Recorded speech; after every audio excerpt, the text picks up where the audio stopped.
বিআনওয়াইহা, কিয়ামতের আগ দিয়ে সমাজে ফিতনা ফাসাদ বেড়ে যাবে। এই আলামতটা সমাজে আছে না নাই? টেকনাফে আছে ফিতনা? কি ফিতনা আছে কোন? হ্যাঁ কয় বেশি বেশি। কি ফিতনা আছে? ইমান আমলের ফিতনা। আর টাকা পয়সার ফিতনা। হ্যাঁ, আর জায়গা জমির ফিতনা। আর ক্ষমতা নিয়ে ফিতনা। একজনের ভোট আরেকজনের দেয়ার ফিতনা আছে না নাই? আর আর কি ফিতনা? নারীর নির্যাতন। আরেকজন কোন? পুরুষ নির্যাতন। সব নির্যাতন এই দেশে আছে না নাই? তো এইভাবে আর্থিক ফিতনা, পারিবারিক ফিতনা, সামাজিক ফিতনা, রাষ্ট্রীয় ফিতনা, নারী ঘটিত ফিতনা আছে না নাই? কিয়ামতের আগে জ্বলন্ত আগুনের কয়লা হাতে রাখা সহজ হবে, কিন্তু ঈমান নিয়ে বেঁচে থাকাটা কঠিন হয়ে যাবে। সকালে একজন ব্যক্তি মুমিন থাকবে, বিকেলে কাফের হয়ে যাবে। বিকেলে মুমিন, সকালে কাফের হয়ে যাবে। ফিতনাতুন তামুজু কামাউজিল বাহার। এই যে কক্সবাজার, আপনাদের বুঝাতে সুবিধা, সাগরের ঢেউ যেমনি তীরে বালুর উপর স্যান্ড, এই স্যান্ডের উপর বালুর উপর যেমনি আছড়ে পড়ে, বড় বড় ফিতনা এসে আছড়ে পড়বে।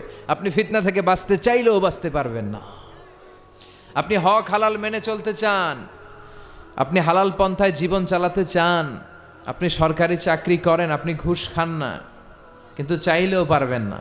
আপনার ডানে ঘুষ, বায়ে ঘুষ, সামনে ঘুষ, পেছনে ঘুষ, টেবিলের উপরে ঘুষ, নিচেও ঘুষ। আপনি কই যাবেন?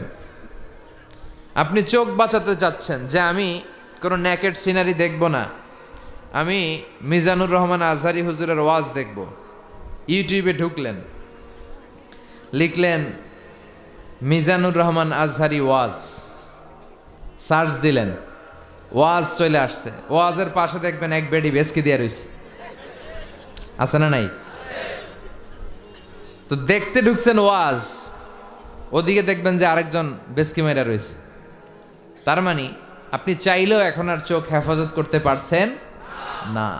ফিতনাতুন তামুজু কামাউজিল বাহার। বিষ্ণুই বললেন, সাগরের ঢেউ যেমনি তীরে এসে আছড়ে পড়ে, ফিতনা এভাবে আছড়ে পড়বে। চারদিকে ফিতনা, ডানে তাকাবেন ফিতনা, বায়ে ফিতনা, সামনে ফিতনা। বাঁচতে চাইলেও বাঁচতে পারবেন না। আপনি ঝগড়া করতে না চাইলেও, আপনি ঝগড়া করেন না কেন? আপনার পায়ে পাড়া দিয়ে ঝগড়া করবে, আছে না নাই? এজন্য বিশ্বনবী দোয়া করতেন, আল্লাহুম্মা ইন্না নাউযু বিকা মিনাল ফিতান মা যাহারা মিনহা ওয়া মা বাতান। আল্লাহ, প্রকাশ্য ফিতনা, গোপন ফিতনা, সব ফিতনা থেকে তুমি আমাদের বাঁচাও। আর জোরে পড়ে না আমি। আসেন দোয়াটা সবাই একসাথে পড়ি, আমার সাথে সাথে আওয়াজ করে পড়বেন। আল্লাহুম্মা ইন্না নাউযু বিকা মিনাল ফিতান মা যাহারা মিনহা ওয়া মা বাতান। আল্লাহুম্মা ইন্না নাউযু বিকা মিনাল ফিতান মা যাহারা মিনহা ওয়া মা বাতান। এর মানে আল্লাহ, দেখা যায় দেখা যায় না এরকম সব ফিতনা থেকে তুমি আমাদেরকে বাঁচাও। তো এই যে বিষ্ণুই বললেন কিয়ামতের আগে ফিতনা সমাজে বেড়ে যাবে, এই আলামতটা আমাদের সমাজে আছে না নাই? তাহলে দুইটা পাইলাম, বিশ্বনবীর আগমন এটাও পাইলাম, ফিতনা বেড়ে যাবে এটাও পেলাম।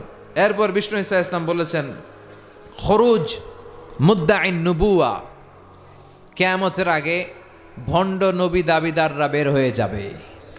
ভণ্ড নবী দাবিদার আছে না নাই? বিষ্ণুই বুখারীর বর্ণনায় বললেন 30 জন হবে এদের সংখ্যা। সবগুলো হচ্ছে দাজ্জালুন কাযযাবুন, মিথ্যাবাদী দাজ্জাল। এগুলো একটাও নবী নয়। চিল্লায় কোন ঠিক কিনা?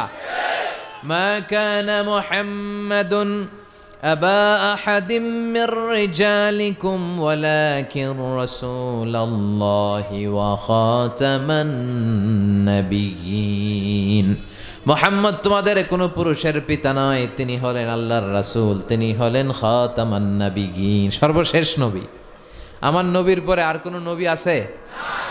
আদম আলাইহিস সালাম থেকে শুরু করে বিষ্ণু ঈসা ইসলাম পর্যন্ত এই যে নবী আসার ধারাবাহিকতা, এটাকে আল্লাহ তাআলা বিশ্বনবীর মাধ্যমে কাট আপ করে দিলেন। সুবহানাল্লাহ পড়েন।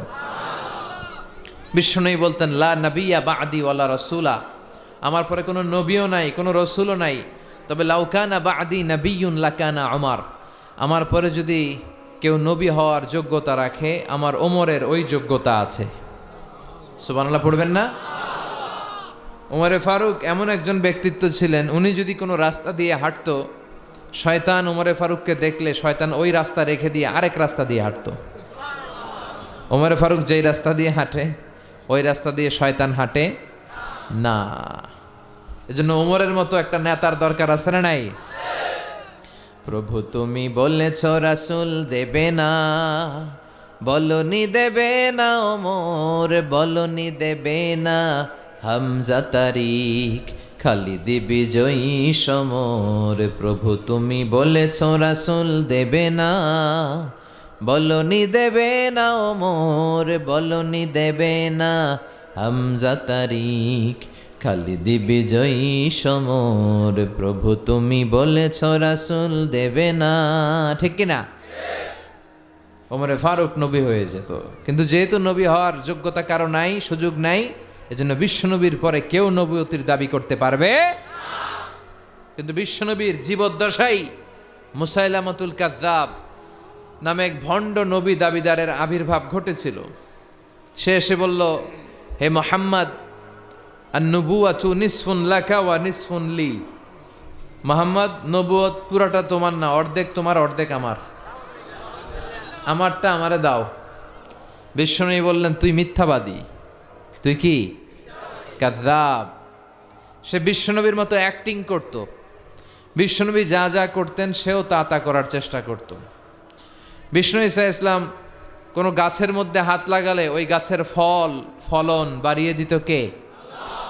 তো সেও বিশ্বনবীর মতো অ্যাক্টিং করে, সবাই বলতো তুমি যেহেতু নবী দাবি করো, তুমি আমাদের গাছে হাত লাগাও। তো সেও হাত লাগায় দিত, কিন্তু ফলন বাড়তো না, গাছে ফল যা আসতো ওগুলো ঝরে পড়তো,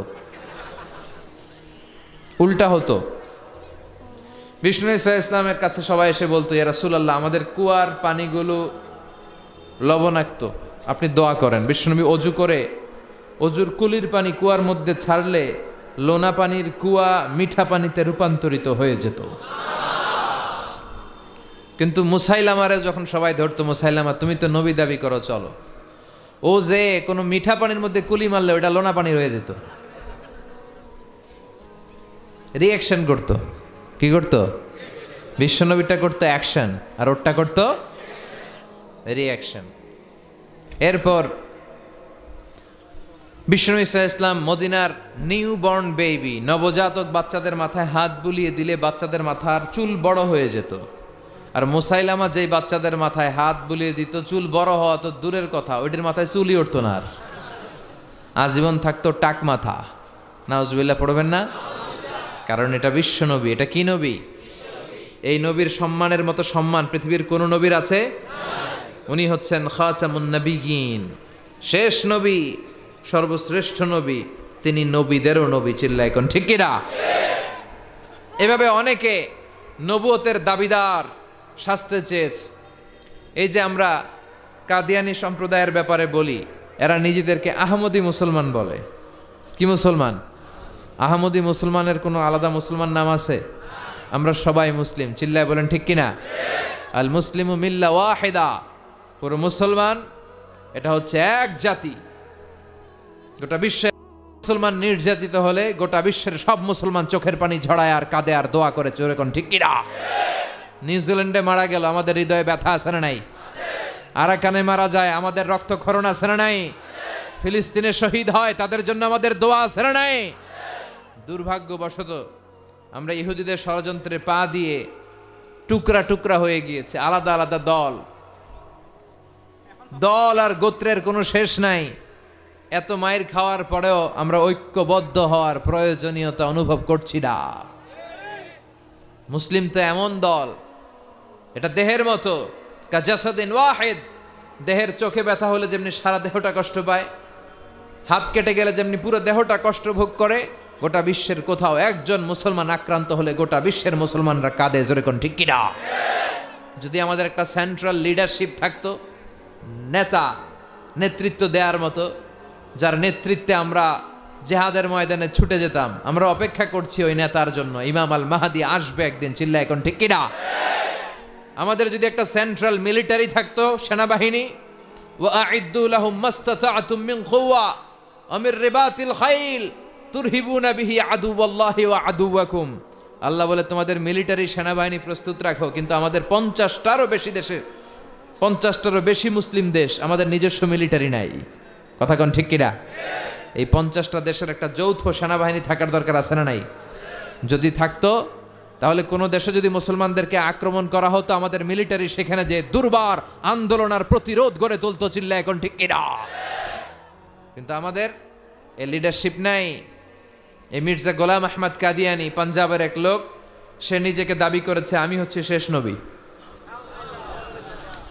এরপর হঠাৎ করে কে আমি হলাম ইমাম মাহাদি, এরপর কে আমি হলাম ঈসা আলাইহিস সালাম।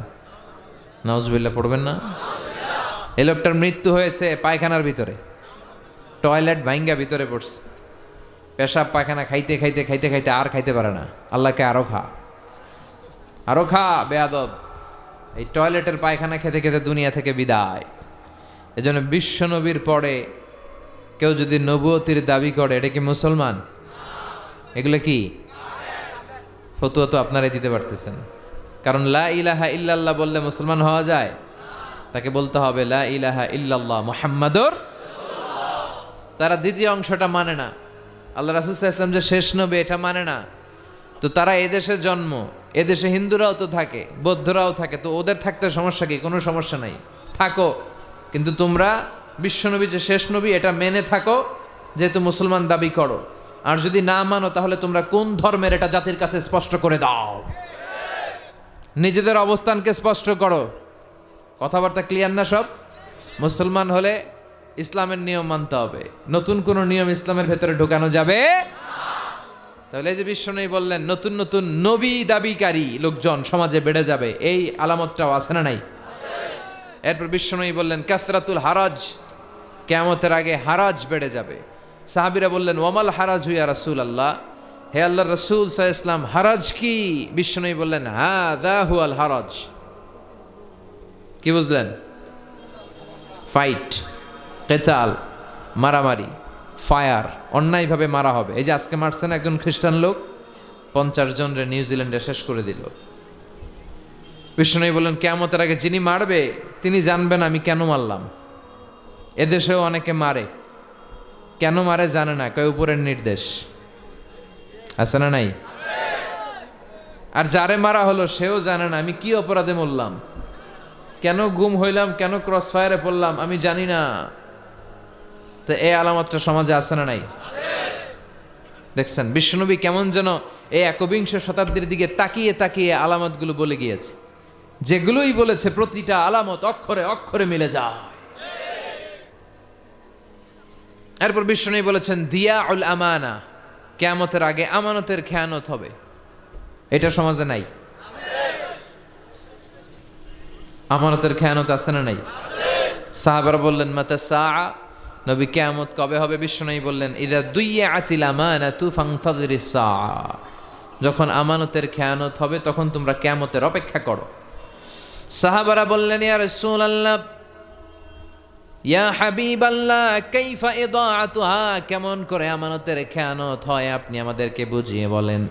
বিশ্বনবী বললেন ইযা উসিদাল আমরু ইলা গায়রি আহলিহি ফানতাযিরিস সাআ, যেই ব্যক্তি যেই চেয়ারে বসার যোগ্য নয়, যেই ব্যক্তি যেই পজিশনে যাওয়ার যোগ্য নয়, সেই ব্যক্তি যদি যোগ্যতা ছাড়াই ওই পজিশনে চলে যায়, ওই চেয়ারে বসে যায়, তখনই কিয়ামত হয়ে যাবে। এই আমানতের খেয়ানত আছে না নাই? সভাপতি হওয়ার যোগ্যতা নাই, সভাপতি হয় মসজিদের, আছে না নাই? সেক্রেটারি হওয়ার যোগ্যতা নাই, সেক্রেটারি হয়, আছে না নাই?